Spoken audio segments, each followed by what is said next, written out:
Hello, hello, and welcome back for another installment of Angle on Producers Summer Camp Series, where we are re-releasing past episodes that speak to what makes an exceptional producer to help you build out your producer skill set. Tune in each week to unlock a new lesson from our roster of industry veteran camp counselors who have seen it all and done it all. If you're new here, my name is Carolina, and I am the host of Angle on Producers, the show that takes you behind the scenes and into the shoes of producers across all corners of the entertainment industry. Thank you for being here. Okay, so no summer camp would be complete without a little drama, right? And of course, we're talking about drama for the stage, darling. And nobody can speak to this better than Tony Award-winning Broadway producer Barbara Whitman.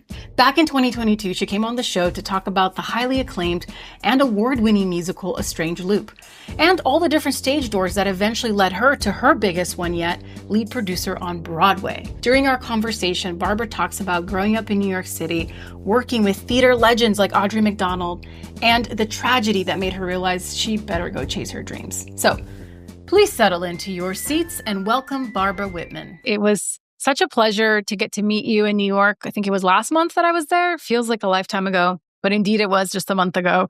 And the way that you came into my life, listeners know that I often kind of will purposely go after specific guests that I want to have on the show for different reasons. And, I had heard of A Strange Loop on Broadway and had read nothing about it, but I was like, I'm going to New York. I have 48 hours in the city. This is the show I'm going to see.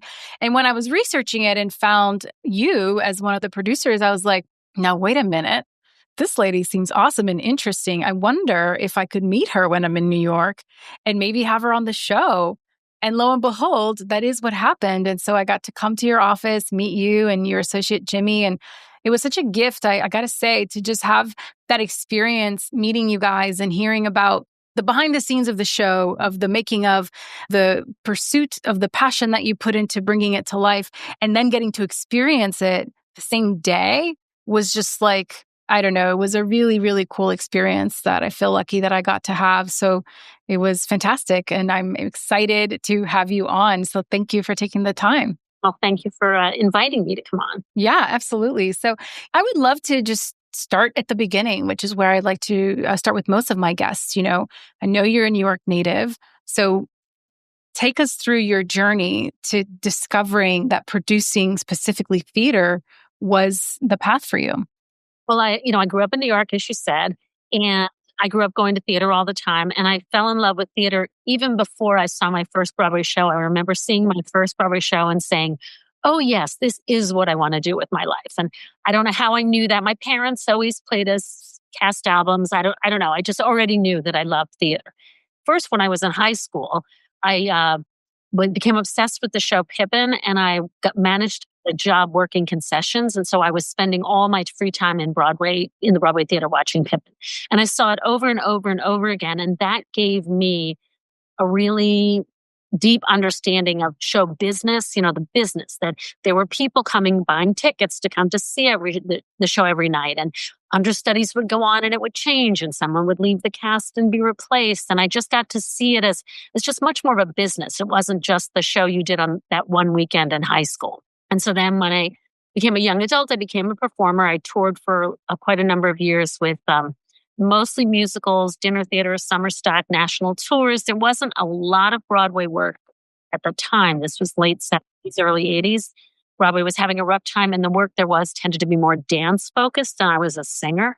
So I did get cast for some things that were supposed to come to Broadway, although they didn't come to Broadway, but I never made it to Broadway as a performer.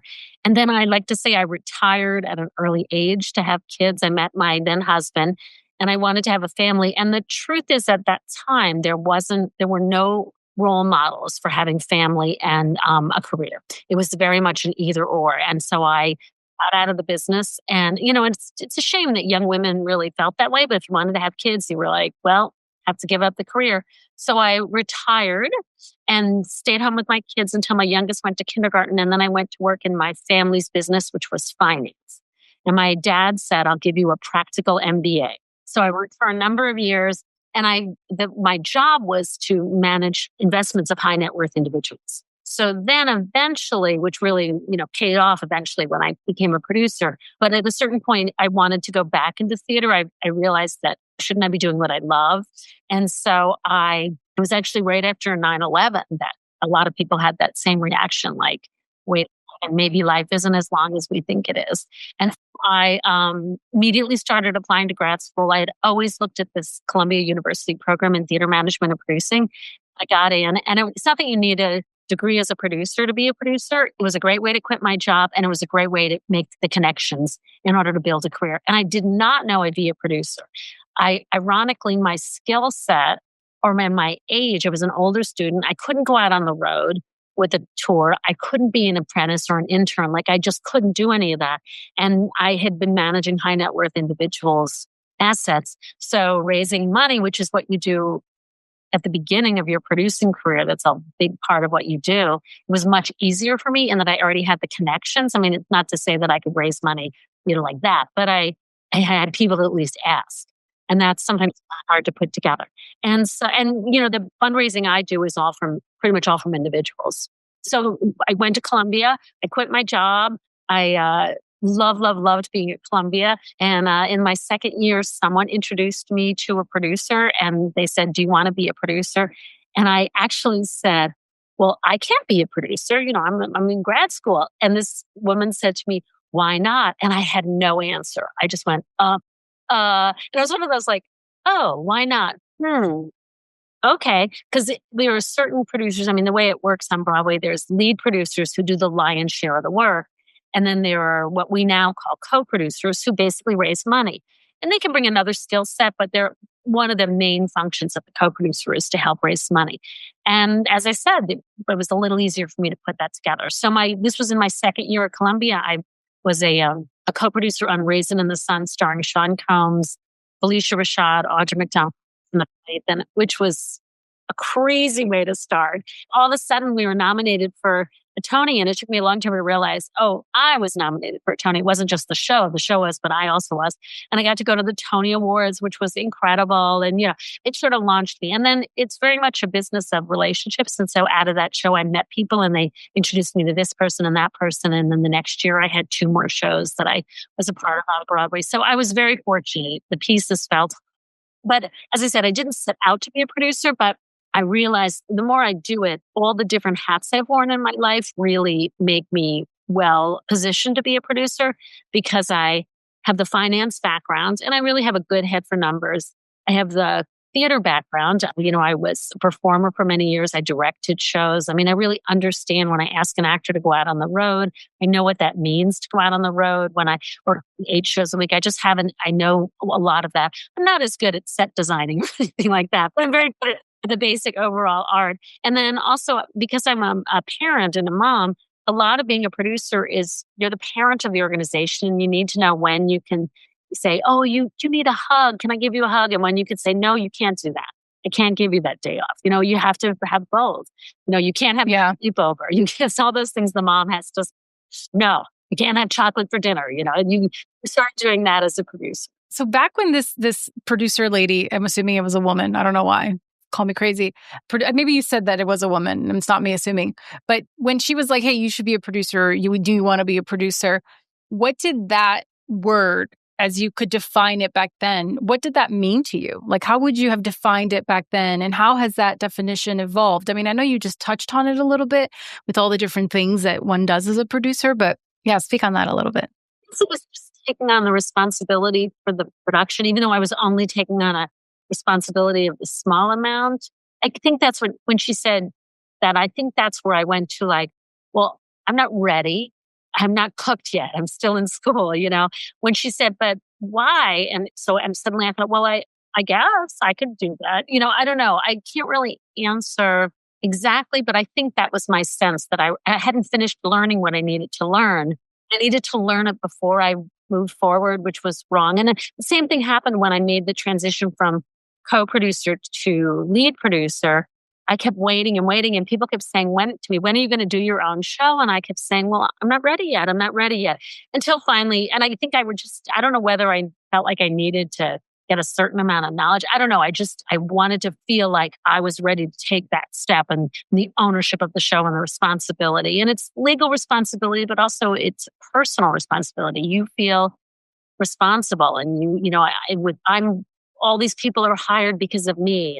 Yeah. When did you actually feel ready? And does one ever truly feel ready? I think that's like, yes, of course, there's like the intellectual aspect of being ready, like you said, all the responsibilities that come with that. But then on the emotional side, at least in my side of the business, oftentimes no one's giving you a handout and saying, hey, you should come over and do this. You have to sort of be like, I'm here and I'm doing this, and kind of figuring it out as you go, because most people aren't ready. So how did you navigate that? Eventually, I found a show that I loved. I think it was something like instinctive, and I know how to market this show. I know how to sell this show. And I felt confident.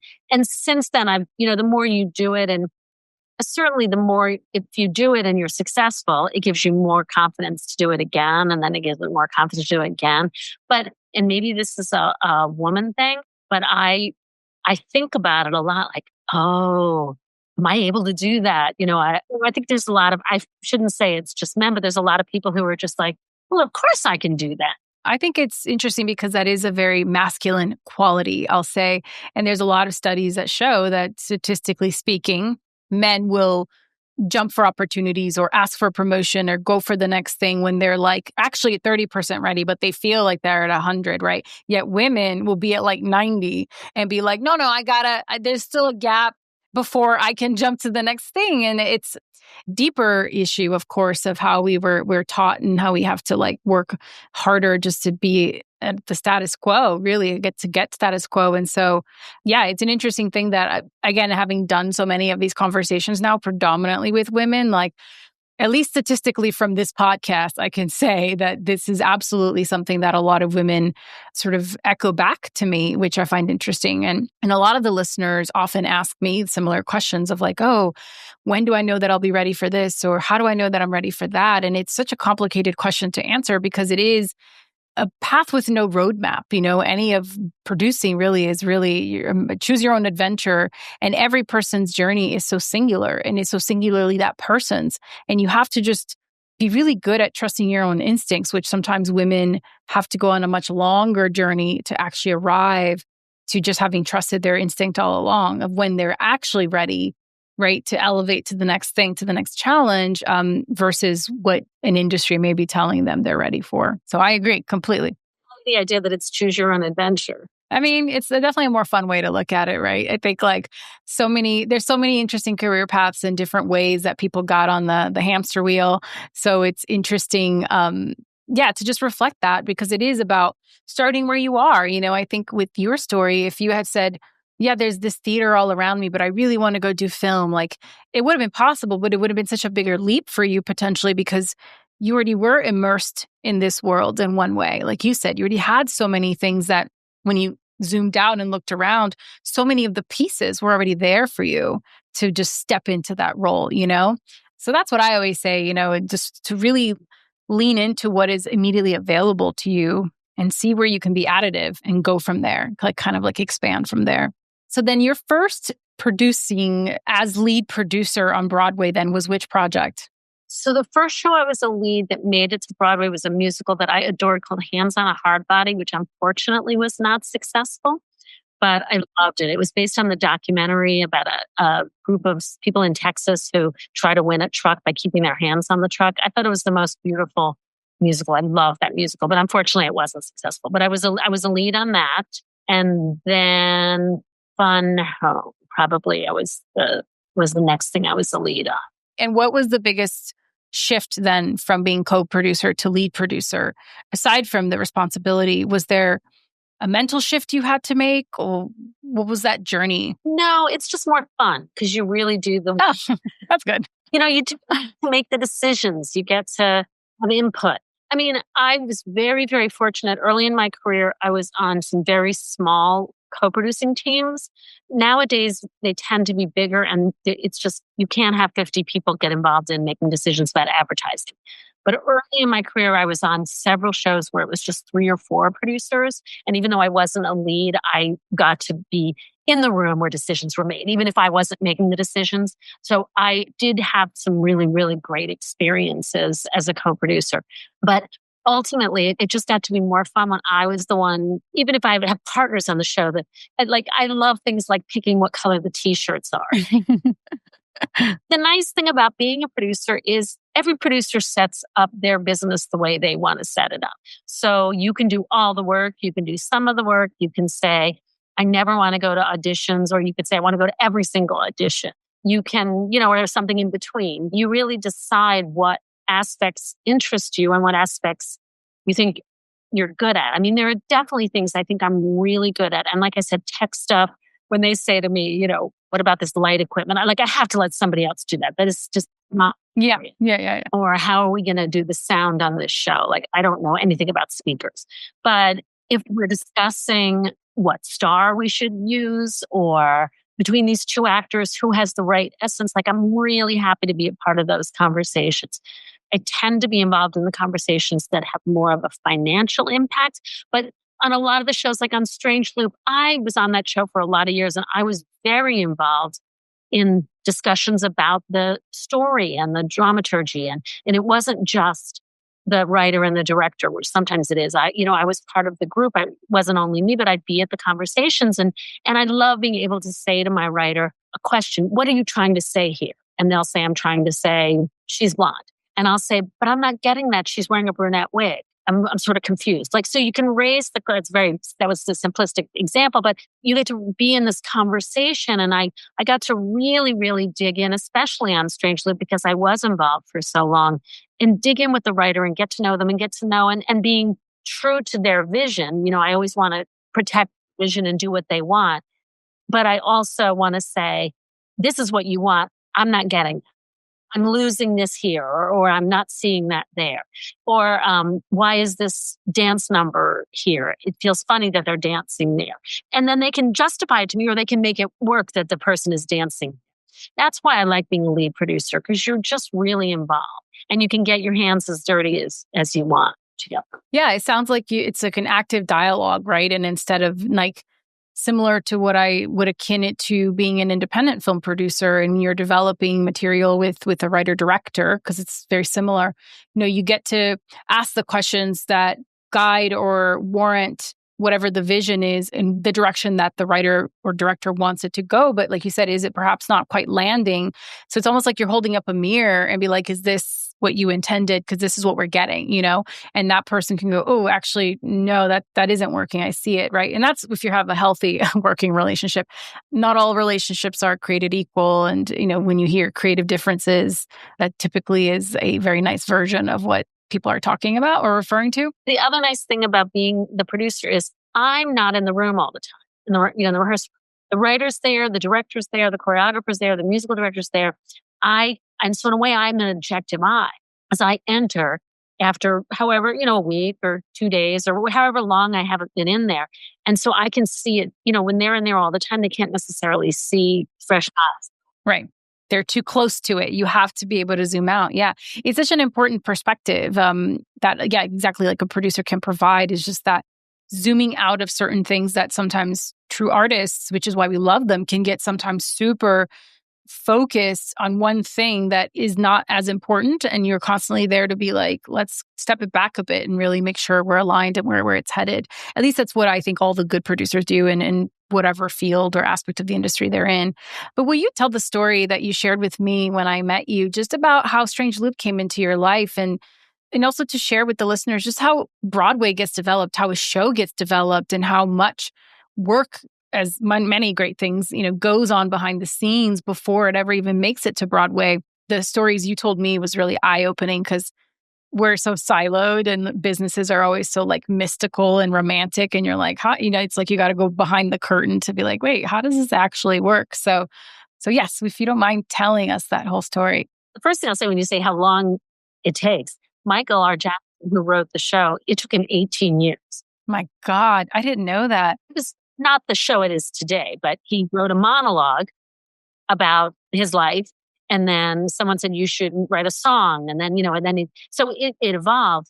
I came along in 2016. I had been invited to a reading. Several people invited me, but mainly Michael's agent. And I rarely ever go to a reading where I don't know somebody involved. It's just, I get invited to too many. There's no way I can choose.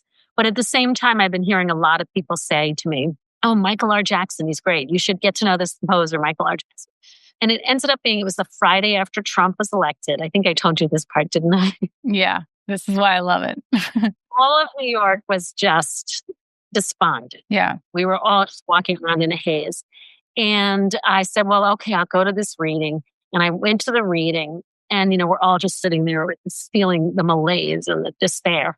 And out walked these 7 Black performers. And I was just struck by that because we don't usually see that in this day and age. We did when I was a kid in the 1970s. There were a lot of Black casts on Broadway, many, many, many shows. But for some reason, and I think someone should look into this and see if they could study it and figure it out, we don't see that very often. So I saw these 7 Black performers, including at front and center, the lead was a large, chubby man, which again, you don't see that very often. And then the show started and the first number began and they said, "Usher, usher, usher, usher." And I just kind of jumped up and I saw it. I've never heard this before. And I loved the show. And I like to say, my heart was pounding the whole time, partly because it was so great. It was so funny. It was so brilliant. And partly because it was so terrifying.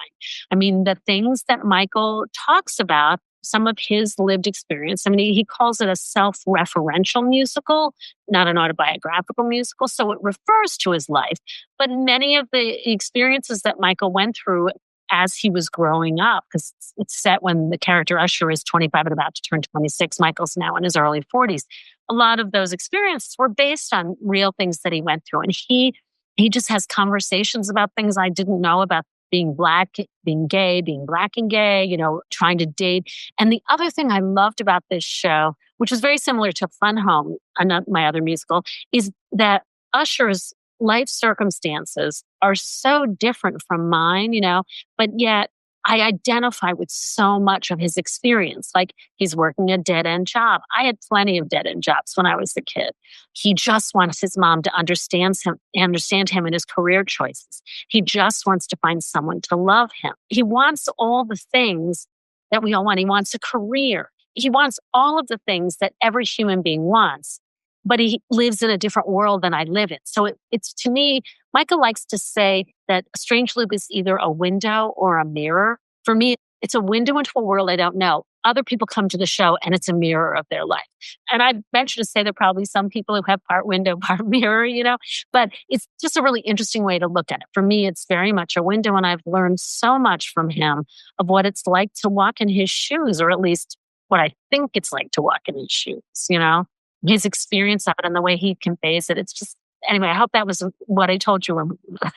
Yeah, no, absolutely. And then some. Thank you. A few bonuses in there, new things I hadn't heard. But no, it's fantastic. And look, I think it's such a touching show. And one of the things I really love is that there's an ensemble, but the ensemble all are very active in the world and get to play these different characters and have their moment to really be front and center. It's not like oftentimes truly ensembles are there to just support the leads. And I really felt like everybody got to have their moment. You walk away just being just so impressed by these brilliant actors and performers that are in front of you, bringing you this story in such a raw, authentic way. And it makes you uncomfortable in all the ways that I think it should, is when for the people that are having the window, getting to peek inside the window, right? But it is such a reminder of our humanity and where we have so much more commonality than differences, right? And I feel like that's the power of good stories. It just reminds us that somebody can look very different from you, but we all have the same things that we want deep down and the similar struggles. And I just think it really achieved that in such a profound and uniquely artistic way. Like to your point that I've never seen anything like it or since, and just excited for hopefully a tour soon and for more people to get to experience it. Since you began your career, you've had this incredible taste somehow. I don't know what you would attribute to that, where you just really get to select shows that go on to win awards, but also be beloved and make impact. People often ask this question about taste. Like, how do you find your taste? How do you refine it? How do you develop that taste? What has that been like for you? Well, I've been going to Broadway shows since I was a little kid for years and years and years and years and years. So I think I know what I like. And what I found as a producer is there are other people who will buy tickets to things I like. The things that because I produce things that personally engage me. There can be many different reasons why. Usually there's some element of, there's some humanity that I want to know, or someone I really identify with, or a situation I see myself in, or something. It's very, to me, I want to see real people on stage, even if they're living in a heightened reality. And I also like to see things that are theatrical that you only can see in a theater. For example, I did this 2-actor murder mystery musical comedy where one played one role and one played all the other roles, 40 roles, and they both played the piano. That doesn't work on film. It's being in the theater, watching them live and watching somebody flip into different roles. And it also happened to be really smart and really funny. So there was, of course, I loved that show. So to me, everything I've produced has a theatricality about it as well. But I think the biggest lesson I've learned, and the longer I do it, the more I see it. If I like it, there are people who audience members also seem to like it. Not all, obviously, but enough that we can make it go up. Yeah, I think that's like the difference between making more commercial Broadway, which I know we talked about, and those shows are out there, the more spectacle shows that a lot of tourists come out to see those things. They maybe don't want to be challenged or to be confronted with some of these questions and experiences. They just want to disappear into great song and dance, and there's nothing wrong with that. But there is a certain person, I think it's akin to, like the indie filmmaker or the Marvel films, right? Star Wars, the big franchisable Hollywood films that all have their place in the ecosystem, but you have to decide for yourself, like what kinds of stories really move you. And that's what I always harp on to people who listen and are figuring their paths out, is because, all of it is so hard and all of it takes so long, and you only get the one life as far as we know. So really making sure that you're investing in projects that you have that personal connection with, that give you some sense of joy, because otherwise, what is the thing that you're building? I do understand that at certain points in your career, especially when you start, maybe you're not as fortunate having to have the pick of the litter. You do get to just do the best work with what's in front of you. But at a certain point, you have to create boundaries. You have to figure out who it is you want to be, what are the kinds of stories you want to tell, and who are the kinds of people that you want to collaborate with. I think I often see young people coming up just being like, well, I just need a producer. It's like there's no soul there. There's a desperation to just find a piece of the puzzle they think is going to help them get further along. But what a lot of times people don't realize is taking the time to really figure out your voice and who you are and what you want to say, then finding the people that vibe at that frequency, as I like to say, is a better use of your time. It may feel slower in the beginning, but it's actually going to get you further toward where you actually want to go, versus getting lost in the madness of it all, because it's a lot, and it's more than ever with, how the internet and streamers have changed how we consume content. So bit of a tangent there on my part, but an important one, and also the idea of mentorship, just to shift gears for a minute, what was that like for you coming up? Do you feel like there were mentors that you had to lean on? How did those relationships evolve for you? Yeah, so initially some of it was professors that I had, because all the professors are, pretty much all of them are working professionals.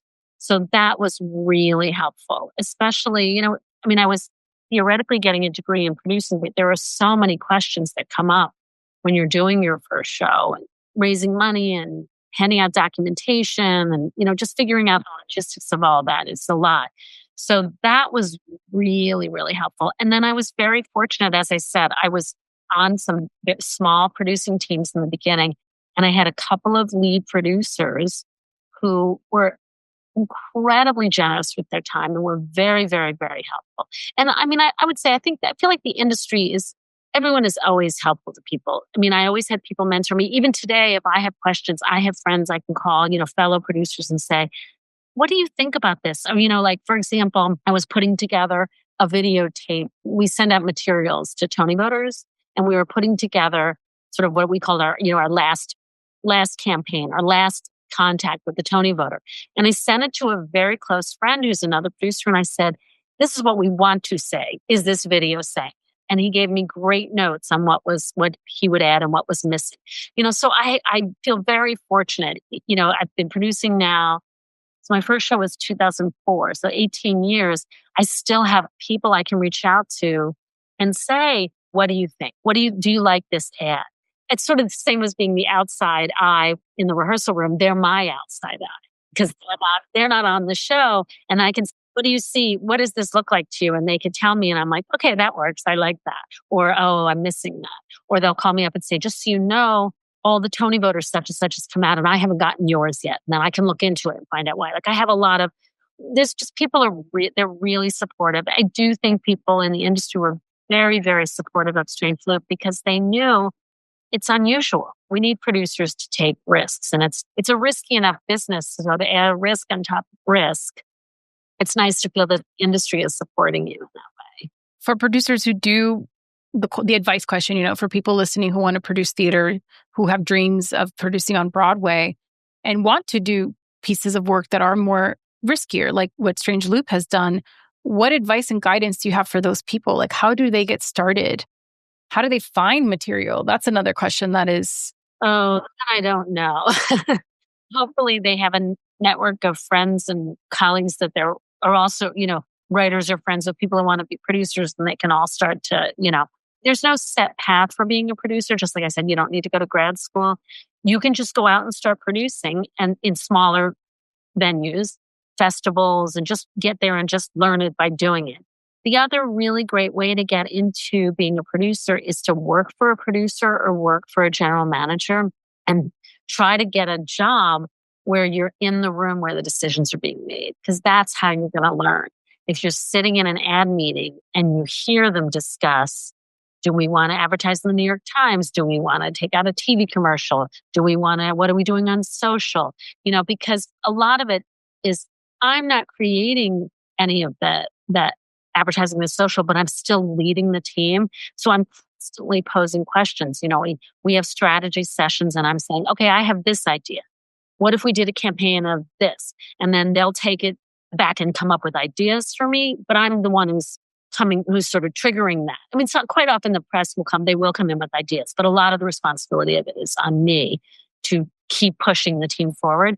And I think if you're working in that environment, you see what that is. I work with some great producers who would say, well, what about X? And what about this? And maybe we need to do an event for Fun Home. For Strange Loop, there's a strong LGBTQ component. So what are LGBTQ organizations we can work with? Somebody dig in and find them and reach out to them to the show. So I think that for a producer, I think both paths of actually producing and working for a producer are really good, both really good paths to start out.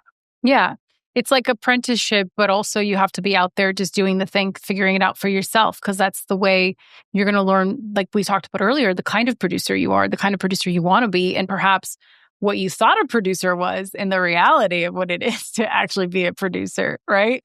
It's a lot of, like I said, romanticism and mysticism with what producers do. And a big point of this show is to not just to dissuade anybody from it, but just inform them of the realities of what it means to do this work. I think there's a lot of praise and just a lot of glamour that people perceive to exist around what producers do.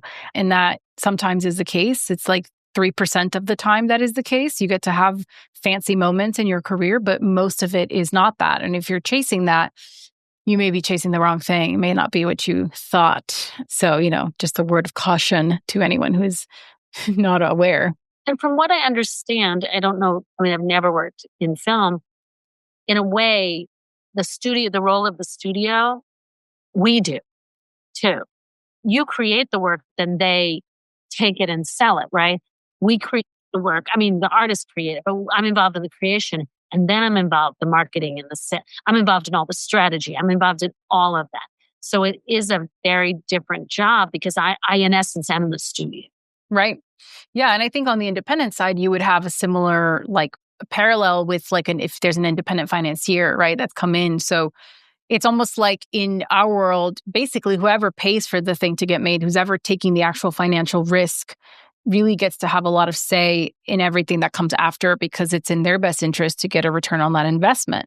And if you are a producer who gets to elevate yourself and be known in the space, and there's a few of those producers that really get to be involved and super hands-on with marketing and a lot of these conversations. But oftentimes, especially when you're starting, that is not the case. I've had friends who get very upset because they see the poster that Amazon has for their documentary and they're like, this is not at all what the show is, but we can't say anything. We have to just be okay with it, right? And so there's a lot of nuances to that in our world. so odd to me. I mean, I had a friend who happened to live near, and she was a movie producer, and we would have such different experiences because she was set every minute of the day when they were filming, and then would go, here and not control the marketing or the distribution or anything. I mean, I don't totally control it because I have to get a theater. There are some things that aren't in my control, but I'm leading the charge for all of it. Yeah.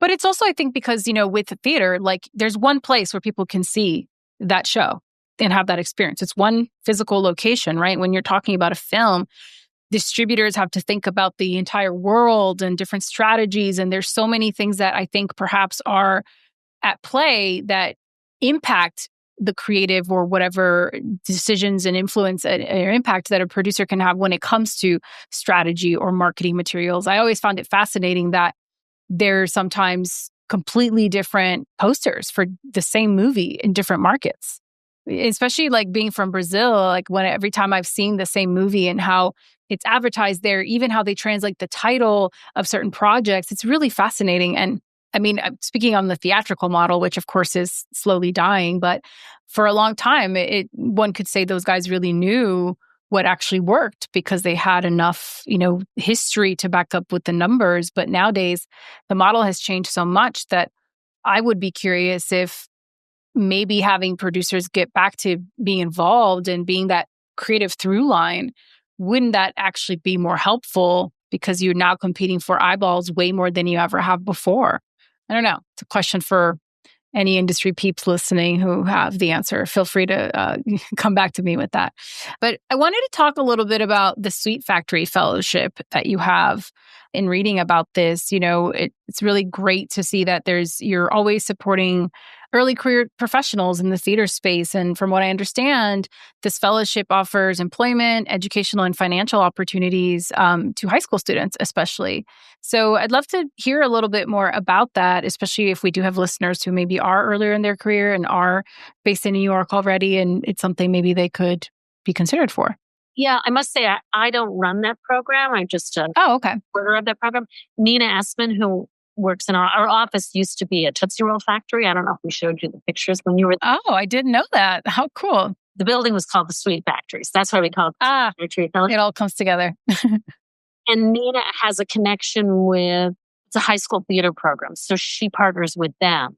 And we had our first two fellows come in last year. They were amazing. One was a junior, one was a senior, and they came throughout the entire year and worked. I think the senior has now graduated. I don't know, and I guess we're going to be starting up again. I have to ask her if we're starting up again. So I must say I was involved in it in that.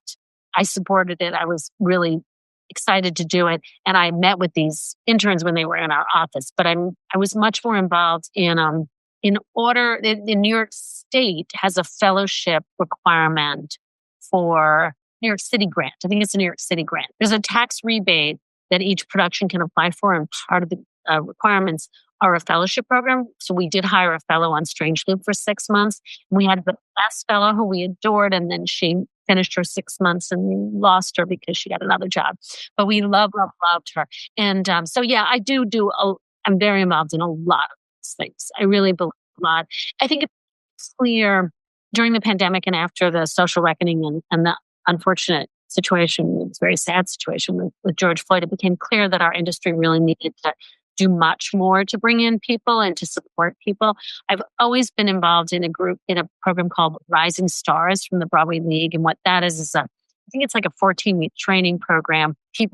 League members who have employees who they consider rising stars can nominate them. And we select 6 or 7 a year, and producers and presenters and booking agents, they meet once a week, and they're allowed to take time off from work to go do this. And it's to teach them all sorts of aspects of the business. So that's a wonderful program. So I have been involved in many of these programs, some directly and some a little more indirect. Yeah, no, that's amazing. I think that's obviously been a focus of mine always, is to think, how do we help bring women and more people of color into our industries, into the pipeline, especially from a production standpoint. I feel like oftentimes, I also started out as an actor. Theater was my first love. And it's a similar thing. Like I I didn't know what a producer did or what that was. And perhaps if I had been given more insight into that, my path would have unfolded differently. Perhaps not.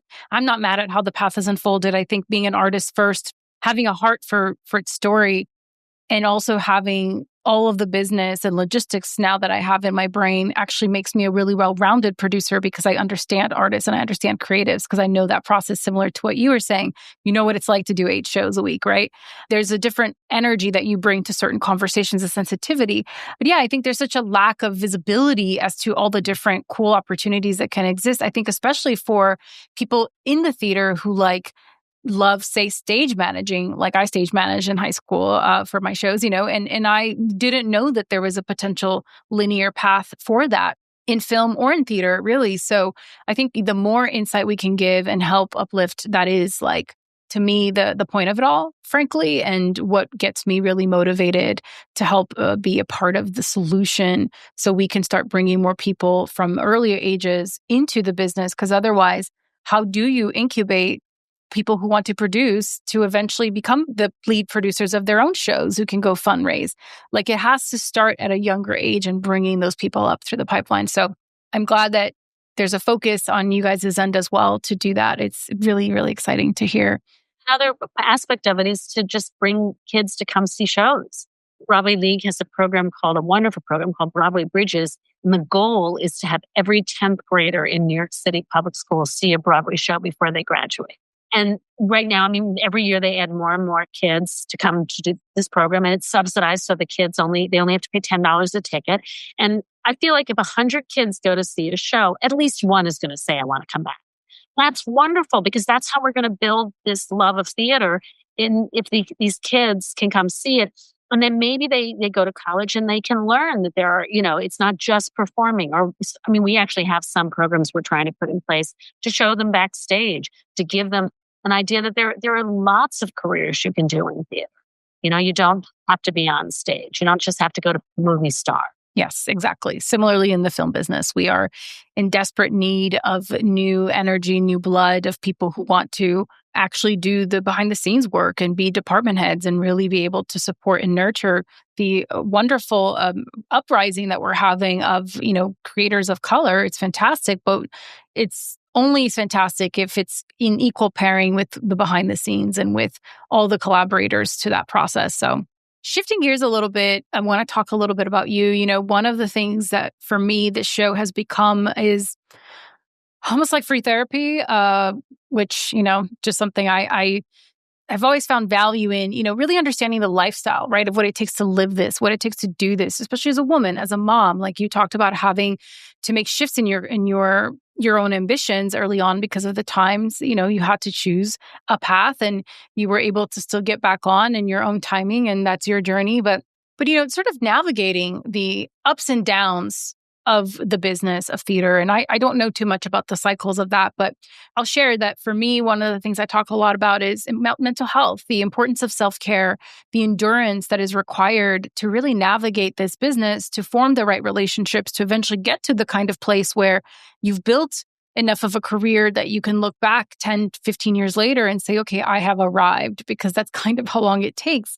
But in that journey, one thing that was never clear to me is how much of yourself you have to pour into the work, especially when you're starting out. And for me, I struggled a lot with my own self-worth oftentimes if I wasn't working, because I always freelance. And so there was a lot of my own worth as an individual being tied up in a title or the jobs I was getting or not getting. And so there were a lot of peaks and valleys in my journey, and a lot of valleys of questioning a lot of my decisions and just feeling really insecure, frankly, about the choices I was making, because sometimes the journey can be so solo, and sometimes production specifically, which is where I spent most of my time, you will go deep and hard for 6 months, and then you wake up and you're like, oh my God, what has just happened in my life? Just lost 6 months of my life gave to this aspect of my life. So finding that balance, finding that ability to withstand challenges and get through it to get to the other side when you're in your valleys. So a very long-winded way for me to get to my question, which is to share, to ask, when you have been in these valleys of your career, How have you navigated those? And if there's an experience that you feel like you'd want to share as an example of a challenge and how you overcame it to sustain? When you say valleys of your career, Yeah, like the lulls of it, right? Like I imagine theater is similar to film where the highs are highs, but the lows can also be very low. And there's a lot of stillness sometimes. There's a lot of grief sometimes with loss of projects and loss of relationships. And it's just a challenging business. And I think I moved through those times. I just kind of intentionally moved through them pretty quickly. I can't really, this one's sort of a hard one for me because I, like when a show closes before, and I like to say before it's time, it's very sad, but I'm usually very realistic and, the numbers aren't there, the ticket buyers aren't buying, it's time to go. I tend to be the kind of person that looks on the bright side. I mean, the worst thing, the really sad thing was that when we did Strange Loop off Broadway in 2019, and all the Broadway theaters were booked for the following season, and I didn't get a theater. And I thought that was it was so devastating. I have to wait a whole year. What am I going to do? And then the pandemic hit, and I was so grateful because otherwise I would have been shut down. So I tend to look at the positive side of it. I don't mean to say that I choose to not live in the valley, to just be in the valley. It's just not my personality. I tend to always look on the bright side of life. I don't know. That's just kind of the kind of person I am. yeah, no, I mean, and I wonder if you've always been that way or if you had your own journey to find yourself into this space that sounds very healthy and balanced. And I'm, envious in a way. But, I think maybe in the theater space is also a little different, but I know so many people that I've had on the show and people that DM me privately speak to having similar challenges and being curious to how, especially women, navigate the blows and the setbacks that, you're constantly getting knocked down, and the rejection isn't just for the talents, it's for everybody. It's constant. And how do you keep showing up enthusiastically, optimistically to do the work that is so hard, right? I think the parts that are frustrating to me about the industry are the things that I don't control. I don't control when you get a theater. That's up to the theater owners. I don't control what the critics say about a show. You just have to put it out there and say, this is my show. I love this show. It's a beautiful, you work as hard as you can. And then you just have to have hope that you get the reviews that give you the tools to move forward. And it's devastating. When you don't get those reviews, it is. And then you pick up and you move on. The greatest day of all is when a theater owner calls and says, I have a theater for you. Because there are many, many, many, many more shows than there are theaters. But, the flip side is it's when they say, we don't have anything for you next season, it's just like, because you don't control it. You just have to get in line, right? And there's nothing you can do, right? You make your case to them. You keep making your case to them. And you cross your fingers and hope someday they'll call, but you don't know if they will. That's hard. So I would say that is my valley, is the things that I just don't control. I don't feel that the same way. I mean, I don't control ticket buyers, obviously, but I don't feel quite the same way because I at least I'm speaking directly to them with the advertising, and I'm going to make my best case, and I'm going to do everything I can to bring in the audiences that I think will really love the show. And, sometimes I'm right and sometimes I'm wrong, but I at least can control something, as opposed to doing your opening night show and sitting there and feeling like it's not working. Oh my God, what are these critics going to say? Or your press, you usually come to press nights. So I would say that for me, the valley or the hard parts are the things that are just I have no control over. Yeah. How have you found the work-life balance? I mean, it seems like your kids were maybe already a little bit older when you went out and you already created a system for yourself that worked. But was that a period of challenging transition for you? I kept my involvement in theater to somewhat of a minimum till they were in college. I didn't do it really full out until they were in college because I wanted to be there. They were awake from 7 a.m. to 7:20. And then they'd go off to high school. And I didn't want to miss those 20 minutes. But if I was out till, 1 a.m, that was hard. That was tiring. So my kids love theater. They're enthusiastic audience members. My younger son is an actor. So it was very much a part of the family business, and it still is to this day. But, I definitely did try to keep it to more part-time just so I could be with them. And I would go when they were in high school because I'm a Tony voter, so I need to see every show that opens each season. and I would take them on the weekends with me. Yeah. Which was great joy.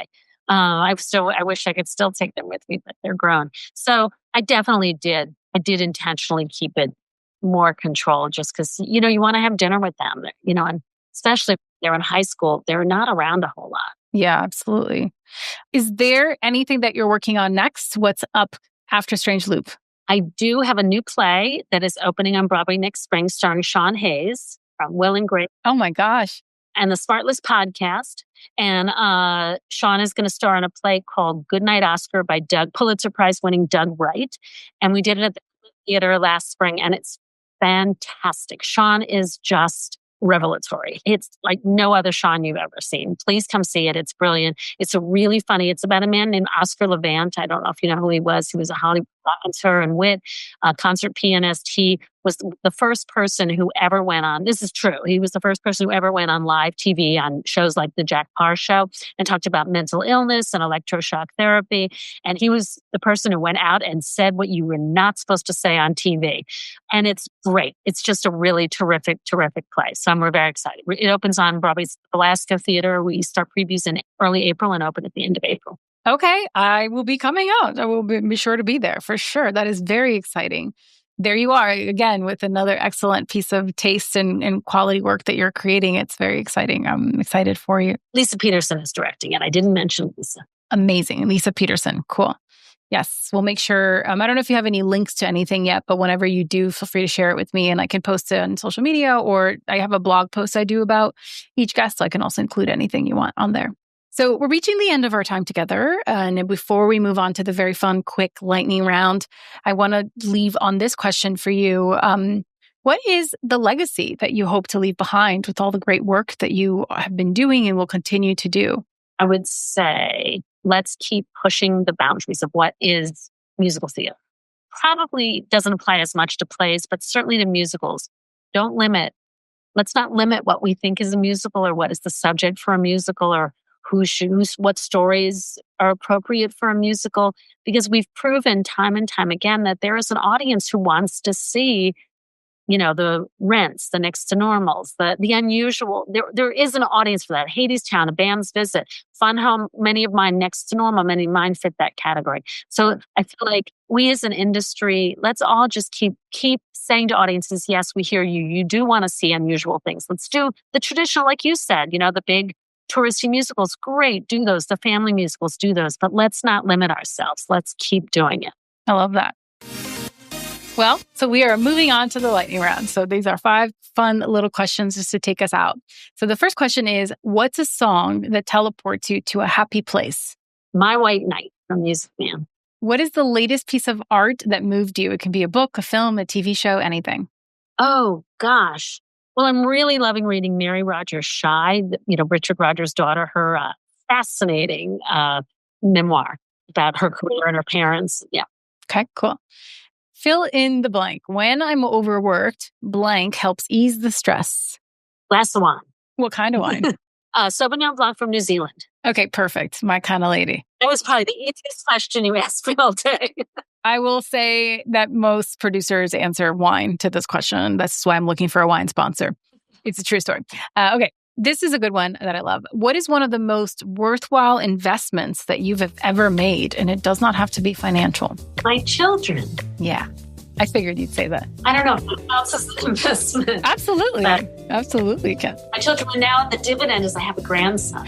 Oh my goodness. So investment in the children is going on and on. That's amazing. Congratulations. And I have a daughter-in-law. It just keeps going and getting better and better. Yeah, that's amazing. Well, this is the final question. And, coming up, I loved the Actor Studio. I'm sure you did as well. I just have a feeling. So I like to borrow this question from inside the Actor Studio, which is inspired by the famed French journalist Bernard Pivot. And this is the question that he would end his show famously with, which is, if heaven exists, what would you like to hear God say when you arrive at the pearly gates? Come on in. I don't know if that's a good enough answer. It's a great answer. It's your answer. So it's perfect. Nice to see you. Nice to see you. It feels very on brand for your vibrant, luminous personality. Very positive, lovely lady. It's awesome. Well, thank you so much for coming on the show and spending this time sharing a bit of your story with me and the listeners. And I'm happy to be a conduit for it. So thank you so much for taking the time. Thank you. Thanks so much for tuning in and doing this live thing with me. If you like the show, please don't forget to subscribe on Apple, Spotify, wherever you get your podcast. I'm at Carolina Gropa. The show's at Angle on Producers. And I'll see you next week. Beijos.